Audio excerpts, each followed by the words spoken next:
Most people think that if you have a herniated disc, it's going to take months to heal. But the truth is, if you do the right steps at the right times, you can heal way faster than you think. And today, I'm going to show you exactly how. I personally just had a flare-up of my herniated disc a couple weeks back, and it wasn't until I did the testing that I realized, oh, this isn't my back joints, it's actually my disc talking again. So I'm going to show you my simple 3-step process that I use to get back to full life in about a week. You really don't realize how important your spine and your lower back is until it fails you. And then it affects everything. From working to taking care of the family, trying to get in your workouts and take care of yourself, and definitely sleeping. Back pain is a major player in dealing with everything that you already have to do. So we want to make healing simple. And these are the 3 things that you can do today in order to feel better and sleep better tonight. So in this video, I'm going to show you the McKenzie Method, nerve mobility, and some light core activation training. In addition to that, I want to show you some progressions and regressions for each activity and when to do it and when not to do it. It's just as important to know when not to perform an activity so you don't aggravate the flare-up in order to improve your healing. And if you stick around to the very end, I want to show you 2 of my life hacks that I use to take care of my family without skipping a beat while I was going through my flare-up. Because unfortunately, life doesn't stop because we get injured. Our kids still need love, and work still has to get done. Okay, let's go. Step 1 is I went back to the McKenzie Method.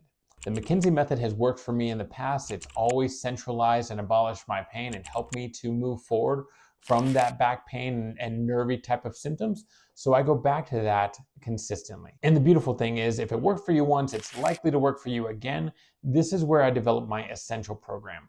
The 3 to 5 things that consistently work for me. So I hope you get a couple of those great tips from this video here. You'll know the McKenzie Method is right for you if you can find a direction or movement that moves the pain back up the leg and towards the back.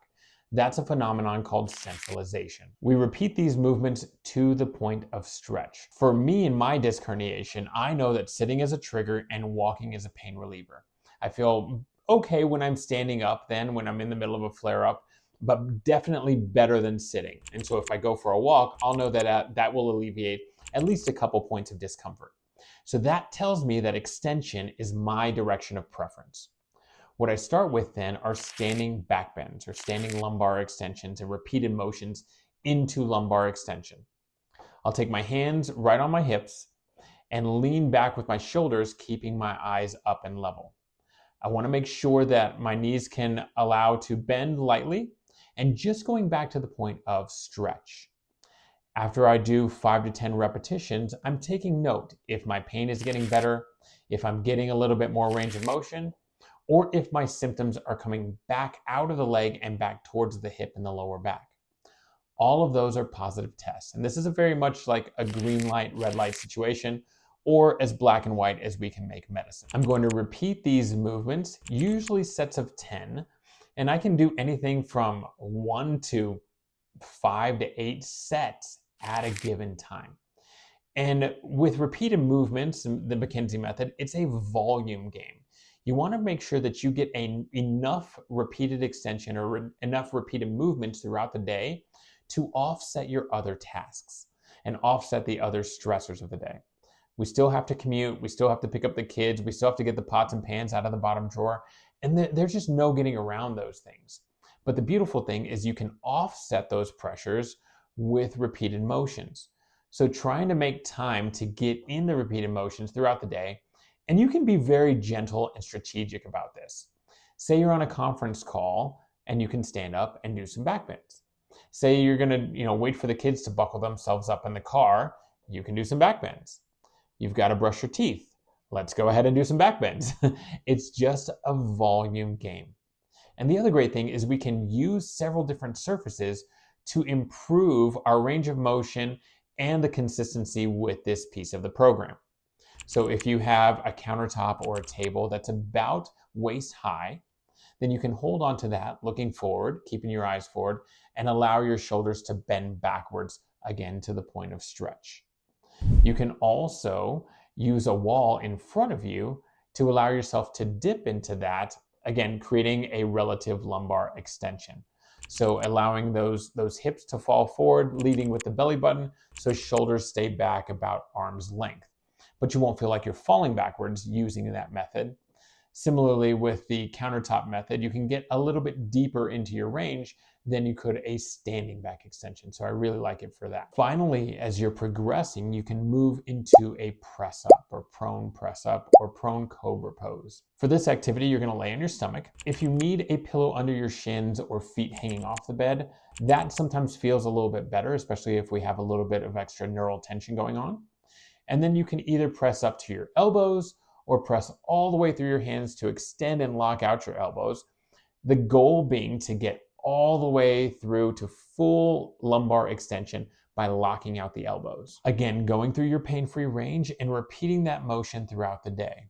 Usually starting and ending the day with this, and then if you have time and the availability to get to the floor or a flat surface throughout the day, again, it's a volume game, so you want to do it as often as you can. And one other little pro tip here is to add breath to the movement.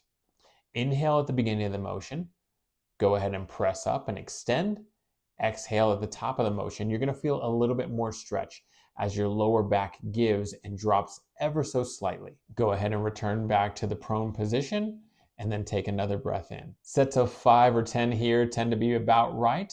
And once I'm in prone, I usually do at least 2 sets. If I already know that lumbar extension is good for me, then in between the sets for rest, what I will do is rest on my forearms so that I can still stay in a relatively extended position and give myself just a little bit of time to relax my arms there so they're not really working. I'm just using the bones of my arms for stability there. Have you guys ever heard of the McKenzie Method, and does it tend to work for you? Go ahead and drop me a comment below if so, or if not. Funny story about McKenzie, he actually found repeated motions and lumbar extension by accident, because early on in disc healing and physical therapy, the practitioners always went into flexion. But it was one of his technician's mistakes that put the patient in a prone position on his elbows and into extension. I think that the technician said to go ahead and lay down on this table. The table was set up for his back with a little bit of elevation there for the head, and the patient went prone. After about 10 minutes of laying there, McKenzie came over to look at his patient. McKenzie was a very good documenter. The patient got up and he was cured. He was all better. And it had him scratching his head and thus went into the extension bias. And that's how McKenzie found the extension bias. So enough of that. Let's jump into number 2, which is neural mobility. Now there's a difference between stretching and nerve mobility. Stretching, you're going to work on the muscle, right? We're trying to take that muscle, we're trying to take it through end range and beyond end range, and we're using overpressure to achieve that end range. At this point in the game, though, if you're dealing with sciatica and a herniated disc, your nerve doesn't like overpressure, and it definitely does not like to go to that end range of stretch. So what we do is work on mobilizing the nerve to reduce the tension in the nerve. Now, as we think about neural mobility, remember that it starts at the brain.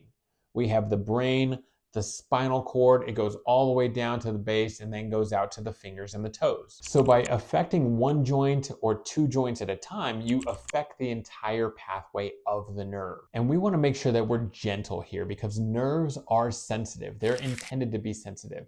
So this is not an area where you want to think no pain, no gain and kind of go gung-ho for this.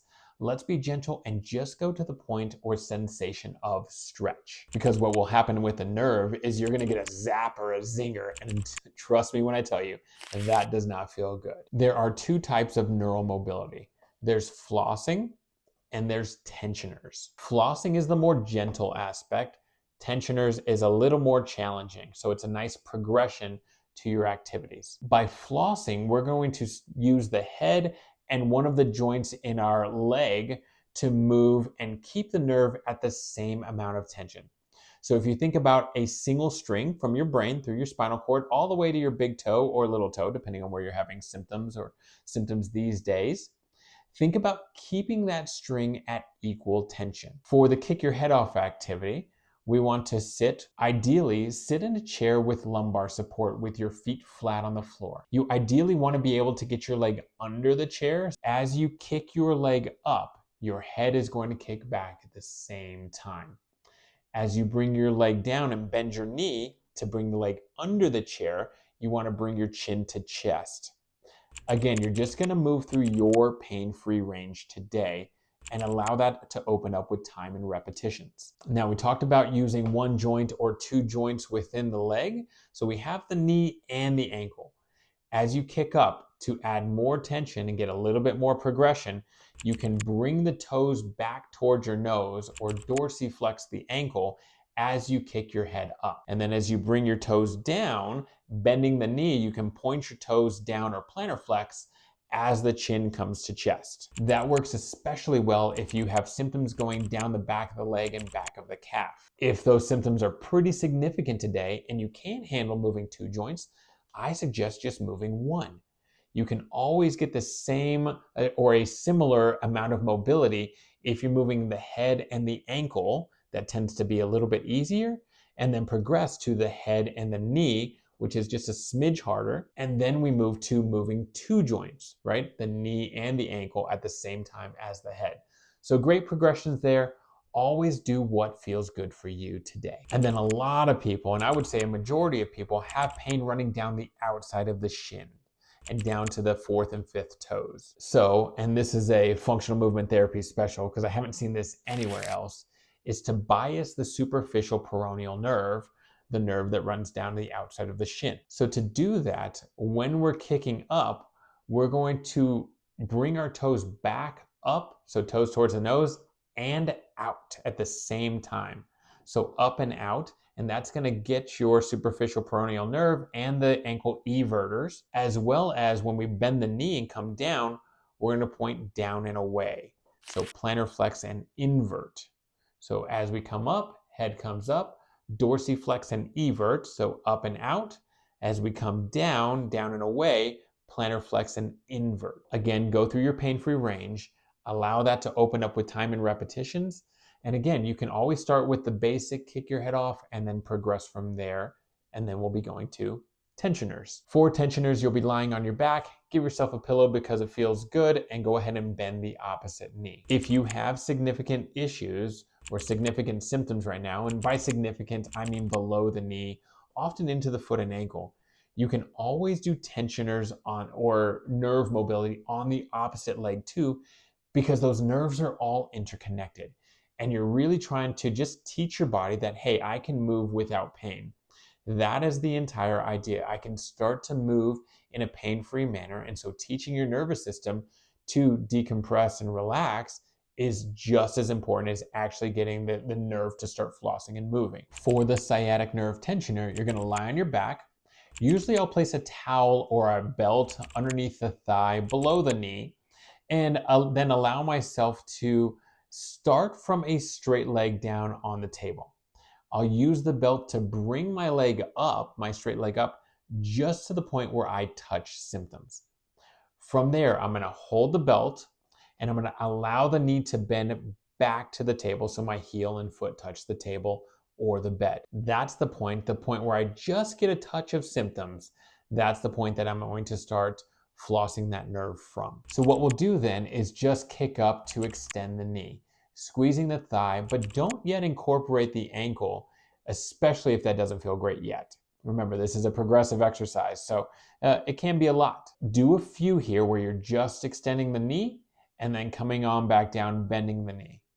Don't forget to breathe as you're doing this and allow yourself just to go to the point of stretch. Give your nerve a few repetitions to loosen up and warm up, and it will. And then after 5, 10, 15 repetitions, then starts to bring the ankle into it. As you kick up, you're going to create more tension if you dorsiflex that foot. So if you bring your toes back towards the nose, and then as you bend the knee and bring the knee down towards the bed, towards the table, then we can also plantar flex the foot. Similar progressions here for the superficial peroneal nerve, if that's you today. As we kick up, then we're going to bring the toes towards your nose and kick the ankle out, right? So we're going to dorsiflex and evert. And then as we kick down, bend the knee, then we're going to bring our ankle down and in. And always remember, again, the nervous system is completely interconnected. If you need a little bit of relief or just need to get that last little bit of extension, but you're pushing into pain, don't forget that you can add the head movements in supine, especially if you have a pillow back there. You can use your neck ever so lightly to flex and extend to give yourself that little bit of extra range. And this one's from the heart. If you have any residual symptoms, say you get a little more numbness, tingling, burning, zapping, you might have gone too far. One of the things we want to look at here to judge good or bad, right or wrong for you today is how quickly does it go away? If it goes away within 10 to 30 seconds, okay, then you hit right at your level, and I would stay there for just a little bit. Try it again. Symptoms that last longer than a few minutes, then you definitely went too far. Make sure you're only going to stretch, and this is why it's so important, because we don't want to overstretch or over irritate that nerve. Be nice, be gentle, be patient, which is probably the hardest thing in the world to do. It's way easier to say, and I totally get the frustration, but that's why we have the flossing and the tensioners. So start at your correct level today. Now, if you are feeling frustrated with the pain or the lack of progress of your PT, chiro, your entire rehab process, this is exactly why I created my latest course, the Bye Bye Back Pain course. It's a 12-week course that takes you exactly through examination, progressions of movements, activities, centralizing those symptoms, puts it all in a very easy step-by-step, week-by-week progress, all the way back to running, lifting, life, and taking care of your family, because these guys are so important to us. Inside the course, you're going to find a complete breakdown of the what, the why, the how to fit into daily life with the family, where we can make healing simple. You get progressions and regressions of all activities, goal setting support, mental health support, nutrition, sleep hygiene, and intimacy with your partner, because hey, back pain affects that too. So if you're interested in that complete roadmap, if I can help you at all, feel free to schedule a call with me in the link below, or jump into the Bye Bye Back Pain program, whatever feels right for you today. Back to our regular scheduled program. Oh, and don't forget to hang out to the end for my 2 bonus sections on how to take care of your family and work while you're going through this. Once my pain had started to centralize and I was able to improve the neuromobility, I started some light core activation training. And the muscles that I'm most interested in training are my transverse abdominis, obliques, glutes, and quadriceps. These muscles help us to stand, walk, and get to and from the bed and the seat. My deep core muscles are a part of my training, but my secondary core stabilizers are also part of my thought process in order to be able to take care of my family, work, and rehab most effectively. Dr. Stuart McGill did a great job in identifying the big 3, which are always a piece of my training. And I know what you've been thinking, well, why not just rest and take the medication that the doctor gave me until the pain goes away? The truth is that without proper stress, the disc and the muscles don't heal. So we want to give ourselves a good amount of stress so that they can heal properly and we can move forward from this effectively. And that's backed by a ton of research on back pain healing, sciatica healing, disc herniation that we have done over the past 2 decades. The lower back is the most researched area of the body there is, so we know how to heal it effectively. The first exercise in the big 3 is the ab curl up. For the ab curl up, we're going to lay on our back with our knees bent, feet flat. You can give yourself a pillow for comfort, because why not? And go ahead and place one hand behind your head and the other hand under your lower back, right in the curve of the small of your back. You're going to work on curling up to lift your shoulder blades off the mat or the table and bring the sternum or your breastbone up towards the ceiling. Now, the hand behind your head is to support your neck, because we're not trying to lead with the chin. We're not trying to look through the knees. We're simply trying to get an upper abdominal contraction without moving or stressing the lower back. So with the hand that's under your lower back, you're really feeling for muscle activation. You're looking for tension there. You're looking for pain triggers. We don't need to trigger any pain, and you don't have to come up to a certain height. It's just about getting a contraction right under the upper abdominals, being able to breathe, and then coming back down softly. Pro tip here is you'll get a little bit better activation of the abdominals by setting your transverse abdominis and obliques first. I go through that pretty extensively in some of my other videos, so feel free to check those out. I recommend trying to start at 2 sets if you can, 2 sets of somewhere between 8 and 12 repetitions, just to get things moving and going. However, that can definitely vary based on where you're at. Some of my patients only tolerate 5 repetitions and before they get to fatigue. We're trying to get to fatigue before pain. That's a very important concept when you're starting strengthening, getting those muscles to fire, the correct muscles to fire, and then getting them to fatigue before you hit pain. We don't want to trigger more discomfort. Our idea is just to turn on some muscles and be aware of these muscles a bit more. As you progress, you'll work up to 3 sets of 15 as your endurance and control and pain levels all improve. Next, we're going to jump into our side plank, and I've got a couple variations here for you. First is a half side plank, because honestly, the side plank is a really challenging move. So start with what feels right for you. To get into the side plank, we're going to lay on our side with our elbow and forearm right under the shoulder. We want to activate our core and draw in our core, knees bent, feet stacked. Usually I'll keep the knees bent and just have them in front of the body with the heels in line with my hips, shoulder, and ear. Make sure that your nose stays in line with your sternum and the rest of your body. To start, go ahead and engage your shoulder blade. You want to drive that into the bed or into the mat there to squeeze your shoulder blade down and back. That's going to bring your chest up lightly. It's also going to engage your lat. Next, from your core, you're drawing your belly button in and wide, creating that TA and oblique activation. And then finally, you're going to lift your hips up, driving from your bottom glute. Your knees to shins to ankles stay on the table there. But by driving up from your bottom glute, you're going to create a straight line between ears through knees. If you need a little bit of support, you can always use support from your top hand to the table or bed. Or if you want to place like a ball or a small table or something in front of you to give you a little bit of help, you can do that too, because like I said, it's a big move.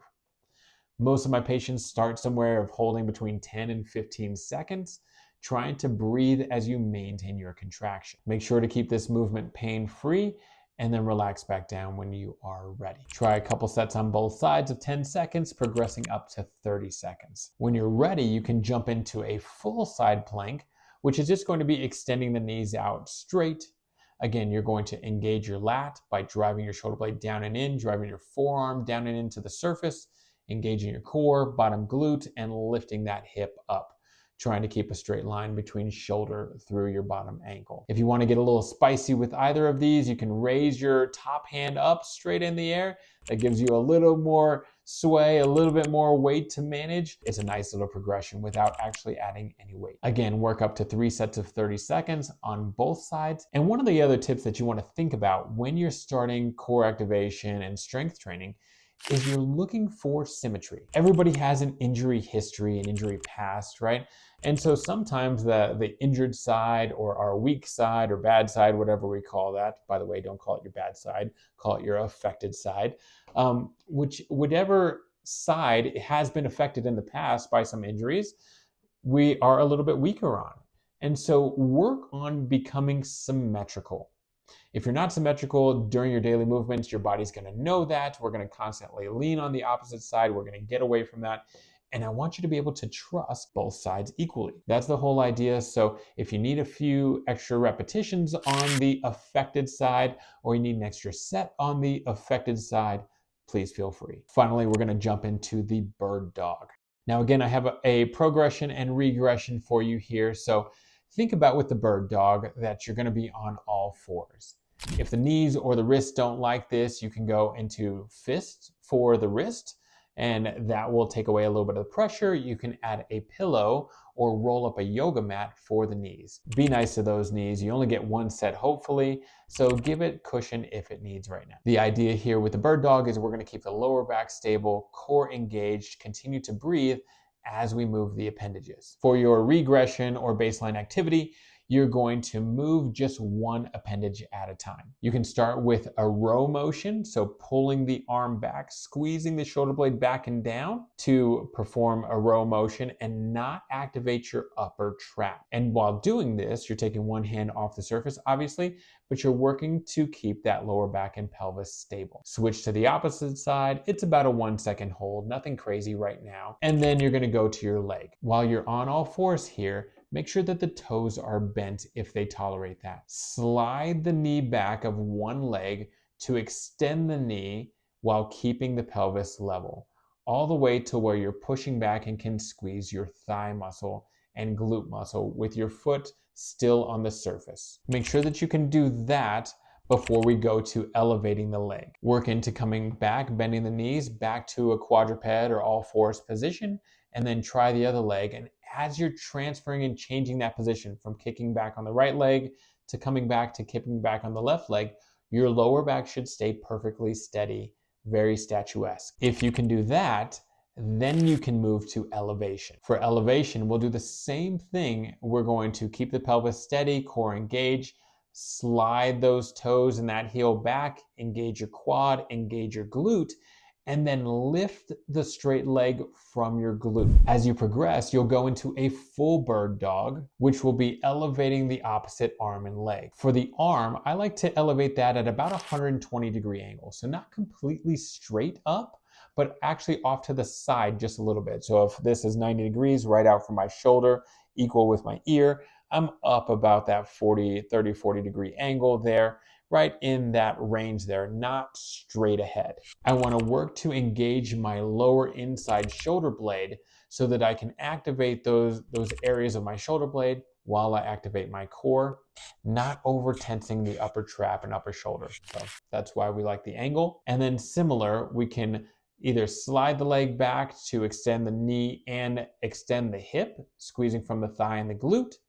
Or at this point, if you've got that full control, kick on up. I like to hold this somewhere between 2 and 5 seconds here. The hold is a great isometric contraction. We're building strength within ranges for these muscle groups. And now we're progressing those primary core muscles to our secondary core muscles, getting the shoulder blades, deep core, glutes, and quads all working in a single exercise. Again, for these movements, we're going to start at 2 sets, 2 tolerance, so somewhere probably between 5 and 10 repetitions. I tend to count left and right being 1. You might change depending on what you can do today. And then you're going to progress to 3 sets of 10, 3 sets of 15, so you can build out your endurance. Most of life takes more endurance than we think, right? Walking in Target or Walmart, having a walk and going to the kids' soccer games, doing all the things that matter. Really, it's not about being able to lift 1,000 pounds. It's being able to live life well. And so I really focus, especially early on regaining my endurance before I look to overload or strengthen anything. Honestly, life can be stressful enough at this point. So here are my 2 big tips for living life well while you're dealing with back pain with kids. In regards to work, because work doesn't stop because we get injured, I suggest using a sit-to-stand desk, especially if you're triggered by sitting and flexion like I am. Now, we don't just use a sit-to-stand desk, we gotta use it smart. So there are lots of good postures and positions that we can adopt and use to get through the day well. Again, going back to our first point, sprinkle in repeated extensions whenever you can throughout the day. Try to offset any forward flexion or irritating movements that might happen just because of life. When you're standing, make sure not to lock your knees. That is one of the quickest ways to move into an anterior pelvic tilt, which puts a little bit more pressure on the disc. With the knees unlocked, you want to also make sure that the pelvis and shoulders are staying in line. A lot of workplace setups are suboptimal, I'll say. So if you need to elevate your screen or get an offset keyboard so that you can work here and not up or not flex forward, that is a worthy expense. When you're using your sit-to-stand desk, you can also use multiple positions for good posture. We don't have to stay flat and equal the entire day. I suggest leaning to one side, but keeping the knee unlocked, shoulders and pelvis stay level. You can do left or right. Staggering the stance, front to back, either left foot leading or right foot leading, or what I call the Captain Morgan. If your sit-to-stand desk has a little bit of a ledge, or if you have a footstool around, it could be something as simple as a box. We're going to put one foot on the box, keeping the other foot down on the floor. Again, your stance leg needs to stay unlocked, pelvis stays level, shoulders stay level, ideally screen at eye height, about 18 to 24 inches away. There's your good ergonomics, all set up, hopefully pretty quickly for you. And my second big tip is hip hinging. We're building some of this strength so that we can trust our hips and work into hip hinging so we're not back hinging. Quick science on that is if you have to move a 5-pound weight with your bicep, that creates about 95 pounds of force that your bicep has to create in order to move that weight because of the weight of gravity, physics, all things physiological. So if you think about picking up a kid, and if you're doing it with your back muscles and discs are taking on an extraordinary amount of pressure. So instead of putting that stress on them right now in this moment, let's use our legs, our quads, our glutes, our core, the muscles we just worked, in order to do life better. And this could be for groceries. This could be for picking up your bag that you're gonna take to work. This could definitely be for the kids. My big trigger this last flare-up was putting my little guy back in his crib to go to sleep.